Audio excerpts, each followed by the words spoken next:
Hey, how's it going? Today we're doing auth from Hack the Box, which is another Sherlocks DFIR machine. This one's rated medium and it's named auth because of the scenario which relates to a crypto miner. It's an interesting box where we get the chance to explore CatScale, which is a instant response artifact gathering script. And we also get to set up our own elk stack a bit later in the video, which can be used as a way of parsing through the information that CatScale produces. But without further ado, let's jump into it. The scenario here is that there is a EC2 instance which was running Grafana, and not long after it was deployed, they noticed that the CPU usage was sitting at around 98%, and it was as a result of a process called xmrig, which is a crypto mining program. It also notes that the public-facing IP is there, but also that upon deployment of the application, they carried out some basic vulnerability testing and maintenance. So there's a couple of things supplied to us to investigate this incident. The first one is a CatScale output, so we'll look into that in a minute. We've also got the user share Grafana, so we've got the Grafana files here to look into as well. First, let's have a look at the CatScale. So CatScale is another DFIR collection tool. So if I search Linux CatScale, and we can jump straight into the GitHub site. We can see, yep, IR collection script, and we can see it includes a collection script, but there's also an extraction script here which will extract what gets collected. So what I'll do is clone this repository, and we'll use the extraction script to extract this gzip file. The other thing to mention here is that we've got some Logstash configuration file and some grok patterns. So this is in order to be able to use a elk stack, a Logstash Elasticsearch Kibana, and at the end of the video I'll set one of those up so you can see how that would be done. So I will do a quick clone of that repo.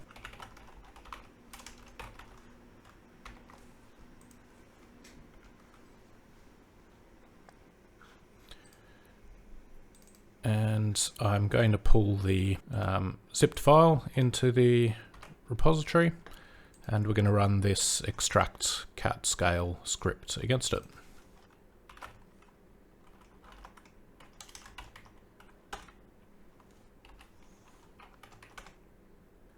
Oh, and it tells me I need to be sudo to do this.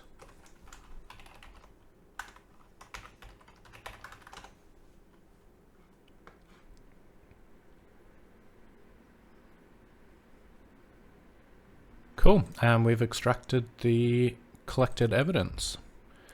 Okay, so just having a look around to see what we've got. We have some user files. So we have another, just the basic stuff from user share Grafana. We have the Ubuntu user and root. So we've got a little bit of information from each of the home directories. We have some system information.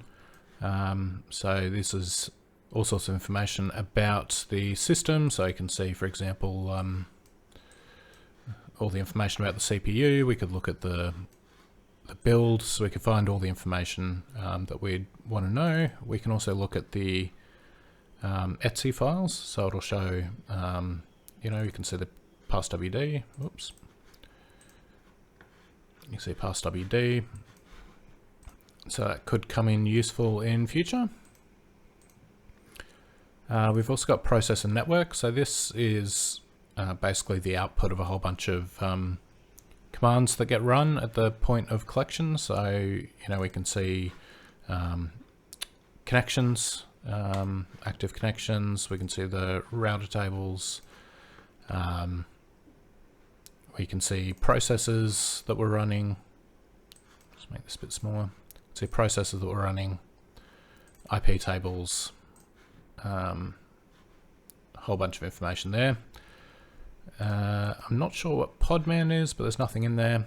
We've got persistence information, so information about cron tabs and services. In the miscellaneous files, we've got information about what tools have set UID against them. We can see this full timeline is effectively, it's very similar to like an MFT output, so it's got a whole list of files and times and dates for their when they were edited or accessed. And then last but not least, we have the logs files, so a whole bunch of information there, and then we can go into the actual log files as well. Most notably, we have syslog, which was set up on the host to log system events. So now we're roughly familiar with what's in the Linux CatScale outputs. We can jump right into figuring out what happened and how this server ended up running a crypto mining binary. So the first thing I've learned just from looking through this is that this server was running Grafana. So if I go back to user share Grafana and have a look at the version information, might be a good spot to start. So it looks like we're running 8.2.0. So I want to see whether there are any known vulnerabilities that could have been exploited. Okay, so if I Google Grafana 8.2.0 exploit, and we can see that there was indeed a CVE 2021 43798, and it was an unauthorized arbitrary file read vulnerability. So we can use this to answer this first question. But we also want to go in and understand how this exploit works and what the vulnerability is, so that we can figure out what the indicators of compromise might be and where we might be able to discover whether this was used to compromise the machine. So without going into too much detail, there's an obvious red flag here around a URL encoded directory traversal. And it looks like it's going to public plugins payload, which is coming from here. Right, so it's iterating through a whole bunch of plugins, directories, and then you're able to do a directory traversal and call any arbitrary file. So the obvious thing to do would be to look through the Grafana logs and see whether there's any directory traversal // that appear in the logs. So I'll jump up, we're in Grafana already. So if we look in data log,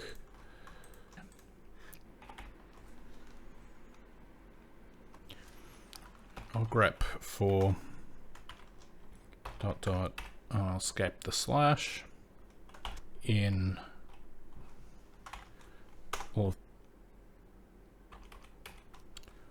Maybe I need to escape all of them. Yes, there we go. And so we can see public plugins. This is where we expected to see the directory traversal start from. We've got the directory traversal, and looks like there's an attempt to be leaking Grafana configuration files, which was successful for sample.ini and defaults.ini.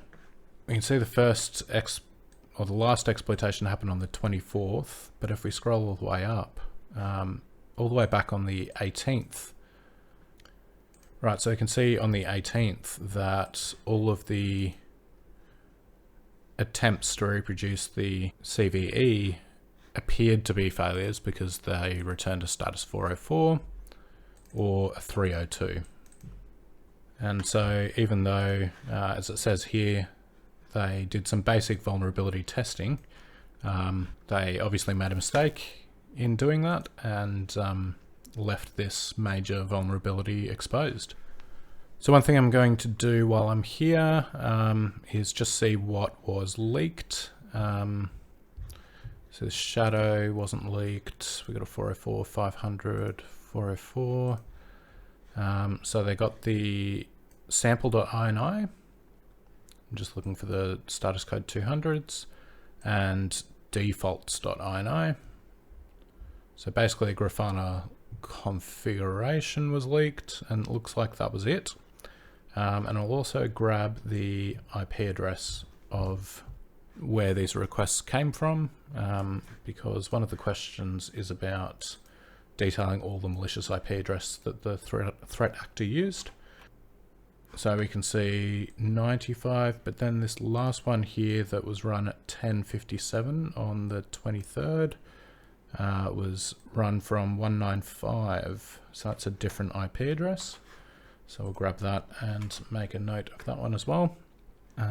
But for the time being, let's try and understand how much damage was done by leaking the default and sample configuration files, to understand where the threat actor might have gone next. So we've got the Grafana files here. If we go into conf, it was defaults and sample that was leaked.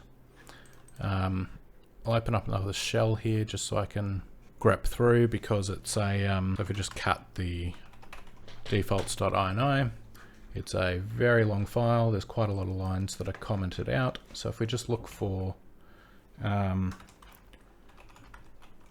we'll hide lines that begin with the octathorpe or the hashtag, and then we're going to grep period, which means just show me lines with content on it, so that'll remove all the blank lines. We can still see that there's a lot of information in here. We can just look through the whole thing and have a think about what might be exploitable information, but we can also have a look for the obvious thing, which is any credentials.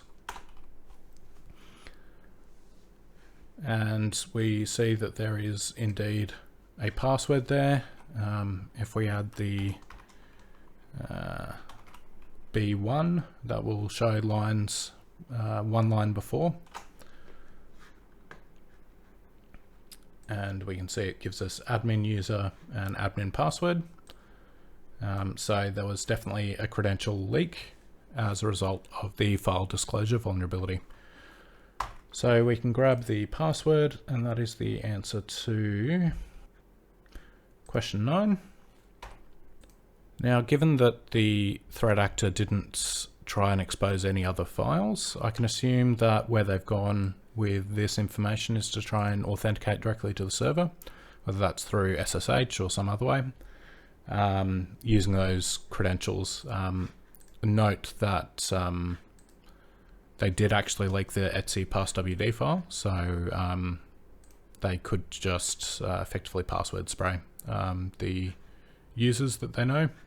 So to figure out if there was any authentication attempts using password, we can go back up to our log files, and we've got an auth.log.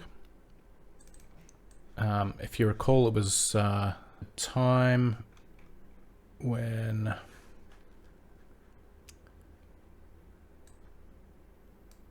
these attacks occurred. We had on the 22nd, the etc passwd was leaked. The 23rd at 10:30 is when the whole series of requests were sent through. And the first time that the credentials were leaked was at this point right here, which was at 10:39. So if we look any time after 10:39 on the 23rd for any authentication, we can see whether someone, particularly from one of these IPs that we know, tried to authenticate to the server.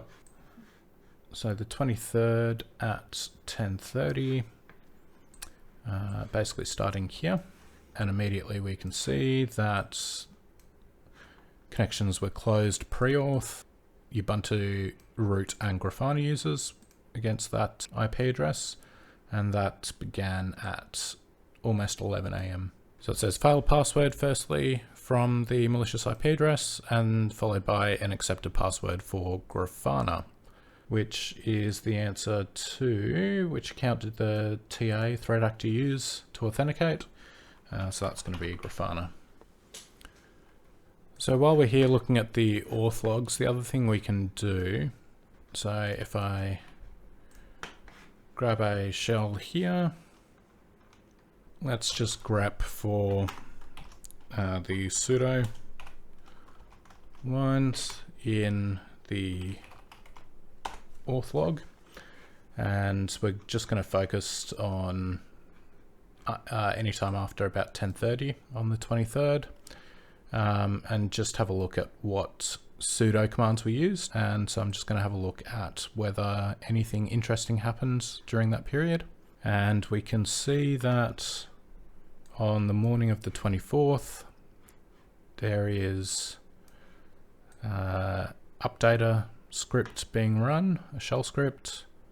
This also looks suspicious. We've got an injector.sh script being run.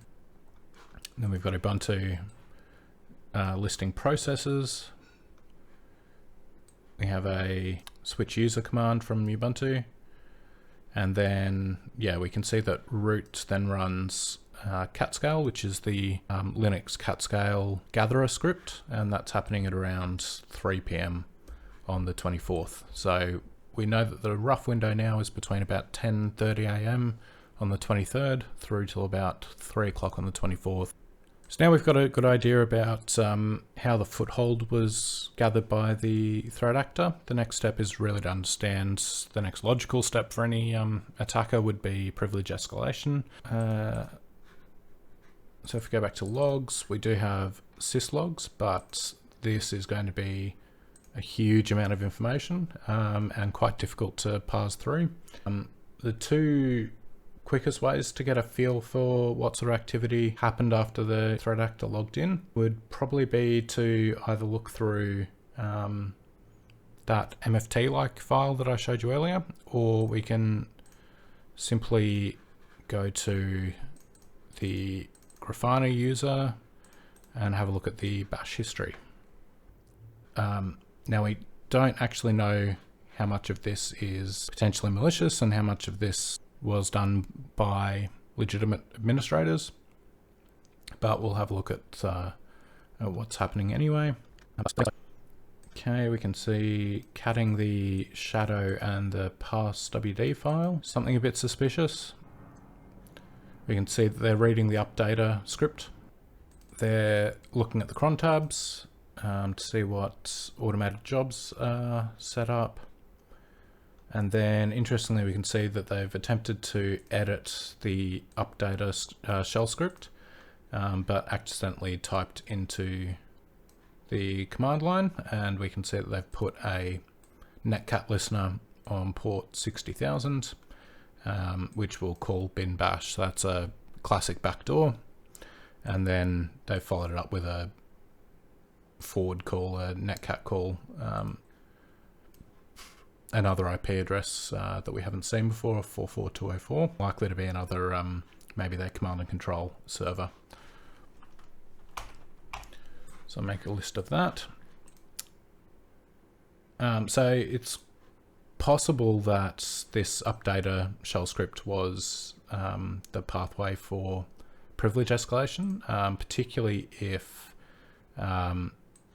it was run in some sort of regular fashion by the root user.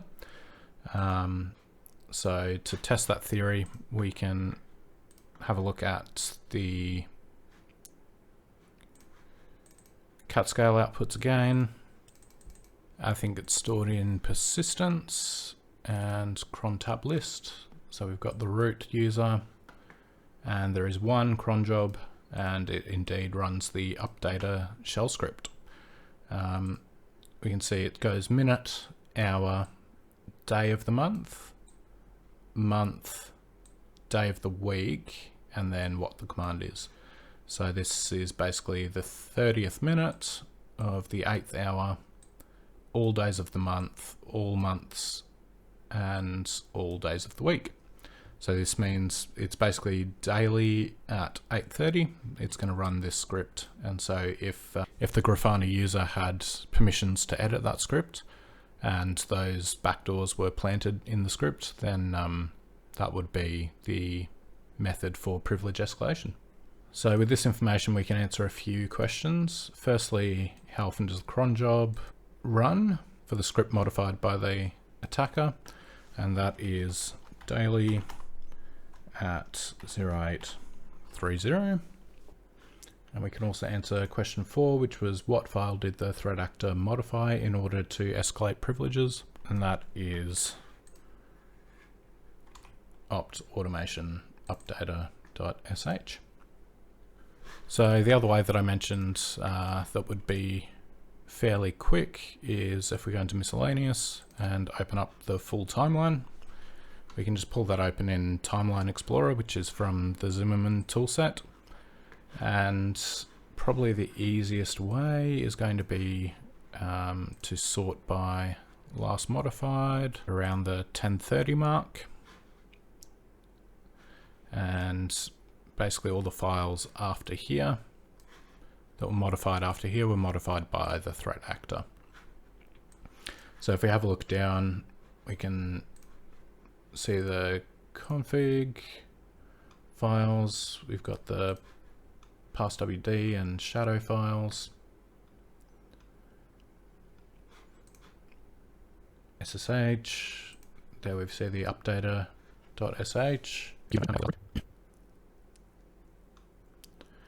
If we keep going down, we can see there's the xmrig binary in a user share.logs.txt. And then we can also see that there was a service set up for it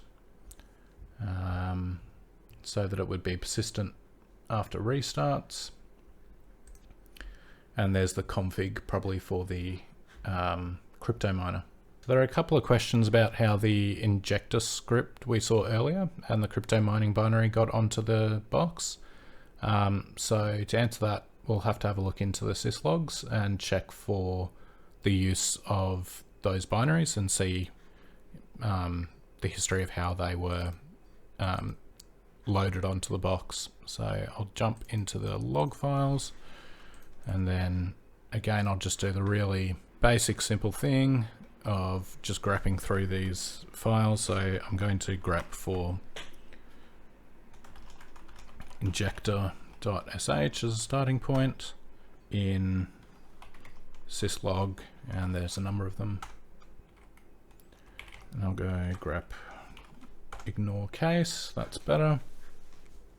And I'll scroll up for the most recent, oh sorry, the least recent. And we can see wget, so it was downloaded using a wget command, and we see this IP address again. And I think we can answer program did they use, so that's wget. All right, so let's have a look at the xmrig.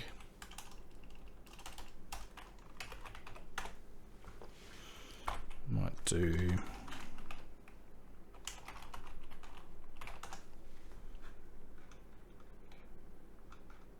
okay, so if I look at the top one, we've got a curl silent, and again hitting that same IP address, downloading xmrig, and it's outputting config.json, and it's in opt automation. So we can jump in and say that where was the crypto mining binary config initially downloaded to? That was in the opt automation, and the program used to download it was curl. We can also, if we go back, sorry, to the injector logs, one of the final logs here, the final one in fact, for injector.sh is a command shred-u, and so that's obviously permanently removing this file from the system, which is the answer to question 13, which is about they've been unable to forensically recover injector shell script For analysis, what command did they run to remove the evidence? So we can grab this to answer question 13 as well. Okay, so we now know how the attacker got onto the system initially, how they elevated privileges, and some of the malicious files they've downloaded. And we can now follow through and see exactly how they set the crypto miner up to run. So the way that we will do that most easily is to jump into the process and network. So if we have a look at the open network connections, right down the bottom, make this full screen. Right down the bottom, we have the XMRig process 1089, and we can see that it's got an open connection to this IP address here, 141.95.126.31, which presumably would be the mining pool. So to confirm that, we can, simplest way might just be to chuck it into Shodan and see what it knows about it. And we see that the hostname is monero.herominers.com, which is the answer to one of the questions as well. Sizo is requesting additional details surrounding which mining pool this may have been utilizing. And then we can jump into the look at the processes. And right here we can see the XMRig being run from user share, and they pass the config.json and then set the number of threads.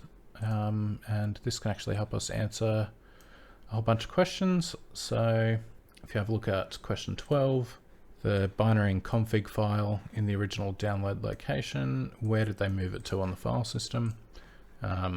Well, we've already seen that, but we can answer with this.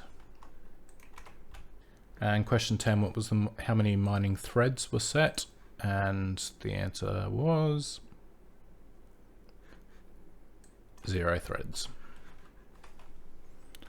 So I think the only question remaining is question 8. We need to confirm the exact time the SOC team began artifact collection, as this was not included in the report. Okay, so we remember seeing that CatScale was run pretty much right on 3 o'clock, 1500 on the 24th. So let's look at the syslog to see the exact time the artifact collection began. And I'm not sure the exact number they're looking for, but I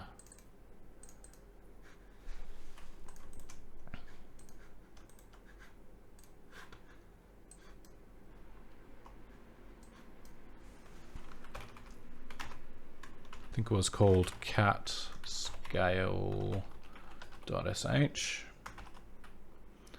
in syslog.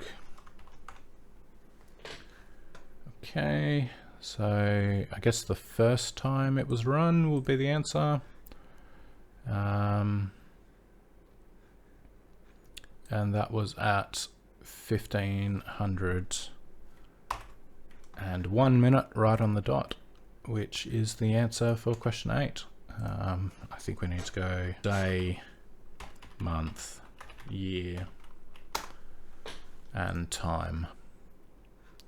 And there we have it. So that's the quick and dirty, easy way of solving this box.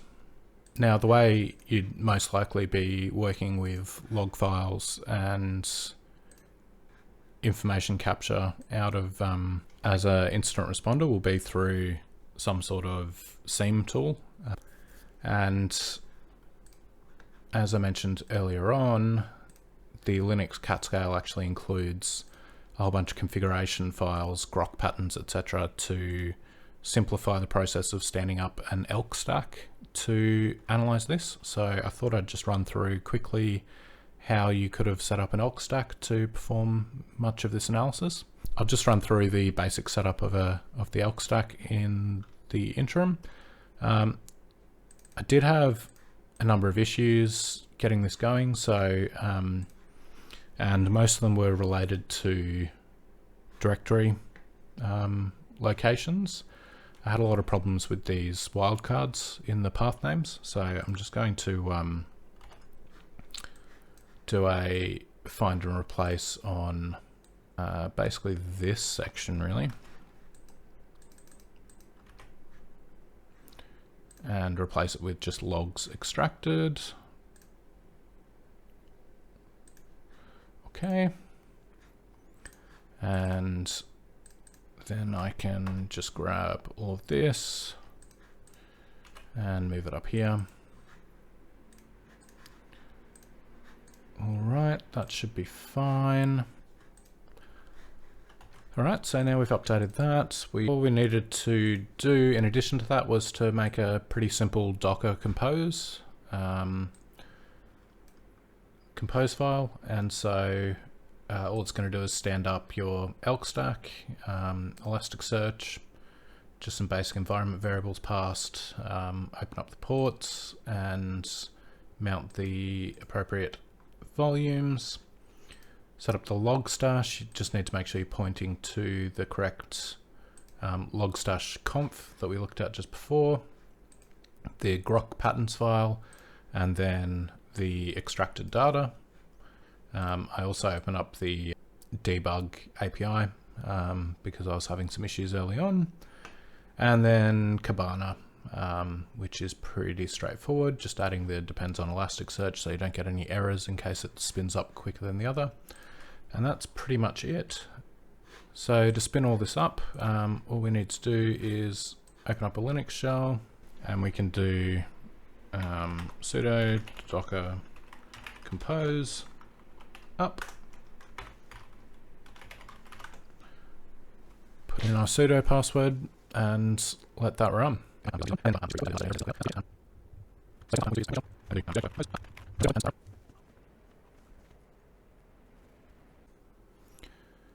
I forgot to do one more thing. We can see that the Logstash is trying to connect to localhost 9200, which is the Elasticsearch. The problem is that the service is actually called Elasticsearch, so we need to make sure the output, instead of being to localhost, goes to Elasticsearch.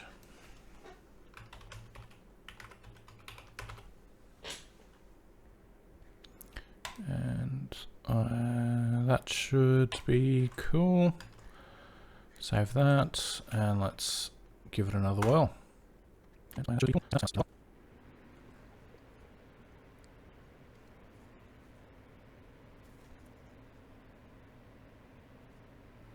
Okay, while the pipelines are running, we should be able to open up Kibana, which is going to be on localhost 5601.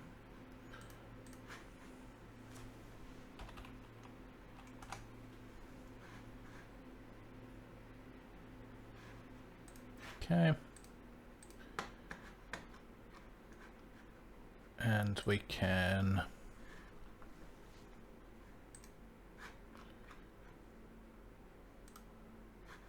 have a look at the indexes, and we can see all of the information that becomes available to us. So we can also look at just Linux star, which is what they all, and explore 30 matching indices, and we get the full range of event information. So from here you can use the KQL query syntax, you can build dashboards, etc., and you know, typically you'd be ingesting these logs actively in a SIEM solution like this. You wouldn't necessarily just be doing an IR collection after the fact, but the big missing piece here is going to be syslogs, which aren't configured to be ingested and processed. There are ways of doing it, but I didn't get time to look into it in too much detail. I do know that there is a plugin for syslog. I'm not sure whether that supports Linux syslog. And I also found a particular blog that specifically goes into Linux syslog and audit dlog parsing with elk, and there's a full write-up there, but I'll leave links in the comments below in case any of you are interested in digging more deeply into it. Anyway, I'm very interested to hear how you guys solved it and whether there were any pieces that I missed. I hope you enjoyed, and as usual, if you got any questions or comments, please hit up the comment section below, and otherwise look forward to seeing you in the next one. Thanks.